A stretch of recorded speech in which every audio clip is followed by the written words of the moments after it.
A pop-up drink stand should prepare enough fruit for about 80 to 100 cups of drinks per day, which usually means around 15 to 20 pounds of fresh fruit depending on the size of your cups and how much fruit goes into each drink.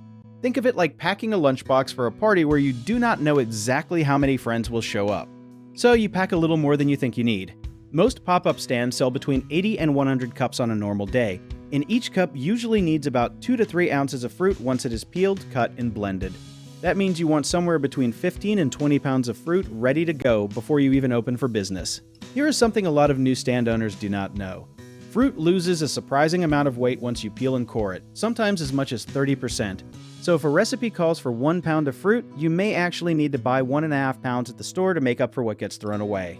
Buying slightly underripe fruit the day before and letting it ripen overnight also helps you get more juice and flavor out of every single piece, which stretches your supply further than you would expect. One common mistake is guessing how much fruit to buy instead of tracking real sales numbers, which leads to either running out by lunchtime or throwing away spoiled fruit at the end of the day, so keep a simple daily log of how many cups you sell and adjust your fruit order slightly each week. Another mistake is storing fruit in direct sunlight or a hot car trunk, which speeds up spoilage, so always keep your fruit in a cooler with ice packs until you are ready to prep it. Finally, many stand owners forget to prep a small backup batch of frozen fruit for emergencies, so keeping one extra bag of frozen fruit on hand can save your whole day if fresh fruit runs low unexpectedly. If you enjoyed this video, check out our online directories in the description below.